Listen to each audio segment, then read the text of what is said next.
दोस्तों, वैदिक युग का अंत होते होते समाज का और विकास हुआ। अब समाज वर्ण व्यवस्था और जनपद के अंतर्गत बढ़ गया था।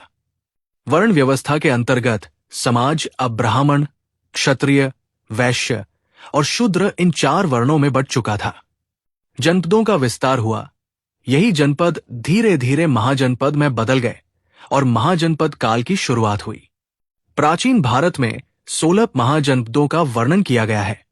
इन्हीं महाजनपदों में से एक था मगध का महाजनपद, जो उस समय के सभी महाजनपदों में सबसे शक्तिशाली था। मगध में कई राजवंशों ने शासन किया, उनमें से एक है नंद वंश। ये वंश प्राचीन भारत का और मगध महाजनपद का पहला ऐसा शासक वंश था जिसने संपूर्ण उत्तर भारत को एकीकृत किया और एक शक्तिशाली साम्राज्य स्थापित किया। आज के वीडियो में हम नंद वंश के आरंभ, विस्तार, शासन प्रणाली, प्रमुख शासकों और इसके पतन की कहानी को विस्तार से समझेंगे। तो चलिए शुरू करते हैं। नंद वंश की दिलचस्प कहानी। नंद वंश का शासनकाल इतिहासकारों की आम राय के अनुसार 344 ईस्वी पूर्व से 322 ईस्वी पूर्व तक का रहा है। नंद वंश की कहानी शुरू होती है एक ऐसे व्यक्ति से जो शूद्र वर्ण और नाई जाति का था, जिसने मगध के चौथे राजवंश के राजा महांदी को सत्ता से हटकर 5वें राजवंश नंद वंश की स्थापना की। जिस व्यक्ति को इतिहासकारों ने अनेक उपनाम दिए हैं, उस व्यक्ति का नाम है महापद्म नंद। नंद वंश की स्थापना से पहले उस समय के दौर में क्षत्रिय राजवंशों का दौर था। नंद वंश भारत का पहला गैर क्षत्रिय शूद्र राजवंश था। क्षत्रियों का विनाश करने के कारण महापद्म नंद को सर्वक्षत्रांतक नाम दिया गया। उसे परशुराम और उग्रसेन भी कहा गया है। महापद्म नंद के अन्य उपनाम है एकराट। महापद्म नंद को भारत का प्रथम ऐतिहासिक सम्राट भी कहा जाता है। नंद वंश का शासन दक्षिण में कुरु से गोदावरी घाटी तक तथा पूर्व में मगध से नर्मदा तक फैला हुआ था। मगध साम्राज्य गंगा घाटी के ऊपरी और निचले हिस्सों पर स्थित था, जिससे इस क्षेत्र की भूमि काफी उपजाऊ थी। गंगा, सोन और चंपा नदियां मगध को 3 ओर से घेरती थी, जिसके कारण इस क्षेत्र का नाम मगध पड़ा। राजगीर और पाटलिपुत्र, जिसे वर्तमान में पटना कहते हैं, मगध साम्राज्य की राजधानी हुआ करती थी।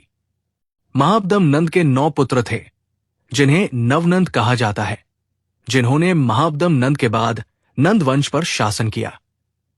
इन 9 पुत्रों के नाम हैं पंडुक नंद, पांडुक्ति, भूतपाल, राष्ट्रपाल, गोविशानक, दशसिद्धक, कैवर्तक, कर्कट, धननंद। नंद वंश का अंतिम राजा धनानंद था, जिसके समय में सिकंदर भारत आया था। नंद वंश भारतीय इतिहास के महत्वपूर्ण हिस्से के रूप में जाना जाता है, जिसने समाज, राजनीति, अर्थव्यवस्था, सैन्य, संस्कृति और धर्म के विभिन्न क्षेत्रों में महत्वपूर्ण योगदान दिया। इस वंश ने भारतीय उपमहाद्वीप में शक्तिशाली साम्राज्य की नींव रखी और अपने शासनकाल के दौरान कई महत्वपूर्ण सुधार और उपलब्धियां हासिल की। महापद्म नंद को केंद्रीय शासन पद्धति यानी सेंट्रल एडमिनिस्ट्रेशन सिस्टम का जनक भी कहा जाता है, क्योंकि उन्होंने अपने समकालीन अन्य महाजनपदों को जीतकर एक सुदृढ़ केंद्रीय प्रशासन की नींव रखी थी। नंद वंश द्वारा किए गए सामाजिक सुधार की बात करें तो महापद्म नंद के शासन में निम्न वर्गों को न्याय और भागीदारी का अवसर मिला। नंद वंश के शासन के दौरान ही बौद्ध धर्म और जैन धर्म का प्रचार प्रसार हुआ। व्याकरण के महान गुरु पाणिनि महापद्म नंद के अच्छे मित्र थे। नालंदा विश्वविद्यालय का निर्माण भी नंद वंश के शासकों ने कराया। नंद राजवंश एक अखंड राजतंत्र था, जिसके पास अपार सैन्य बल, धन बल और जन बल था। नंद वंश का शासन भारतीय अर्थव्यवस्था के विकास और समृद्धि का प्रतीक था। महापद्म नंद के शासनकाल में किए गए कई आर्थिक सुधारों ने मगध को समृद्ध बना दिया।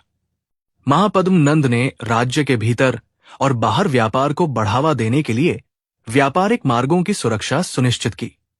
उन्होंने व्यापारी वर्ग को प्रोत्साहित किया, जिससे व्यापार में वृद्धि हुई और राज्य को आर्थिक लाभ हुआ। नंद वंश ने कृषि क्षेत्र में भी सुधार किए, जैसे कि सिंचाई प्रणालियों का निर्माण और प्रबंधन। इसने कृषि उत्पादन को बढ़ाया और राज्य को आर्थिक दृष्टि से सशक्त किया। महापद्म नंद ने कर वसूली प्रणाली को व्यवस्थित किया और करों का उचित निर्धारण किया। इससे राज्य को पर्याप्त राजस्व प्राप्त हुआ, जो अन्य प्रशासनिक और सैन्य कार्यों में खर्च हुआ। नंद वंश के सैन्य बल की बात करें तो नंद वंश का सैन्य बल उसे समय के समकालीन अन्य साम्राज्य की तुलना में कई गुना अधिक था।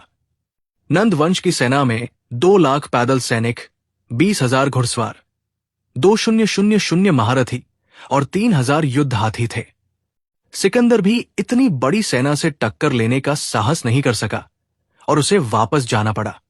आर्थिक रूप से बात करें तो केंद्रीकृत प्रशासन प्रणाली होने के कारण नंद वंश का शासन काल आर्थिक रूप से बहुत ही समृद्ध माना जाता है। नंद वंश के शासकों ने बेहतर टैक्सेशन सिस्टम और भूमि सुधार और व्यापारिक सुधार के जरिए बहुत सारा धन अर्जित किया। कहा जाता है कि इससे पहले किसी भी राजवंश के पास इतना धन बल नहीं था। दोस्तों, वीडियो में आगे बढ़ने से पहले अगर आपने अभी तक हमारे चैनल द हिस्ट्री कैसल को सब्सक्राइब नहीं किया है तो चैनल को सब्सक्राइब जरूर कर ले और साथ ही बेल आइकन को प्रेस करें ताकि हमारी हर वीडियो की नोटिफिकेशन आपको तुरंत मिल जाए। तो वीडियो को कंटिन्यू करते हैं। दोस्तों, हर राजवंश की तरह नंद राजवंश का भी एक समय बाद अंत हो गया। आइए जानते हैं नंद वंश के अंत की कहानी। नंद वंश का अंतिम राजा धनानंद था, जो धन का अत्यधिक लोभी था, साथ ही कुछ हद तक क्रूर शासक भी था। राजा घनानंद ने धन के लालच में अपनी प्रजा पर तरह तरह के कर लगाने शुरू कर दिए, जिससे जनता में असंतोष व्याप्त हो गया और जनता राजा धनानंद के खिलाफ हो गई। इसके साथ में ही एक और घटना हुई जिसमें नंद वंश का अंत हो गया, जैसा कि हम लोग जानते हैं। राजा जहां नंद के समय में ही सिकंदर ने भारत पर आक्रमण किया था। ये बात आचार्य चाणक्य को पहले पता हो चुकी थी कि सिकंदर भारत में हमला करने वाला है। आचार्य चाणक्य राजा धनानंद के पास जाते हैं और राजा धनानंद से अनुरोध करते हैं कि राजा धनानंद एक महान और शक्तिशाली राष्ट्र अध्यक्ष होने के नाते सिकंदर को भारत पर हमला करने से रोके। लेकिन धनानंद ने भरे दरबार में आचार्य चाणक्य को भला बुरा कहा और उनका अपमान करके दरबार से बाहर निकाल दिया। आचार्य चाणक्य इस अपमान को सहन नहीं कर सके और उन्होंने प्रतिज्ञा की जब तक नंद वंश का सर्वनाश नहीं कर देंगे तब तक वो चैन से नहीं बैठेंगे। उन्होंने प्रतिज्ञा की कि राजा घनानंद के रक्त से ही वो अपने केस को धोएंगे। इसके बाद आचार्य चाणक्य की मुलाकात चंद्रगुप्त मौर्य से होती है, जिन्हें शिक्षा देकर आचार्य चाणक्य इस योग्य बना देते हैं कि वो नंद वंश का खात्मा कर सके। उसके बाद चंद्रगुप्त मौर्य ने राजा धनानंद की हत्या करके एक शक्तिशाली साम्राज्य, मौर्य साम्राज्य स्थापित किया। इस प्रकार नंद वंश का शासन समाप्त हो गया। दोस्तों, आपको ये वीडियो कैसी लगी? वीडियो अच्छी लगी हो तो इसे लाइक और शेयर करना ना भूले। मिलते हैं अगली वीडियो में, तब तक के लिए धन्यवाद। जय हिंद, जय भारत।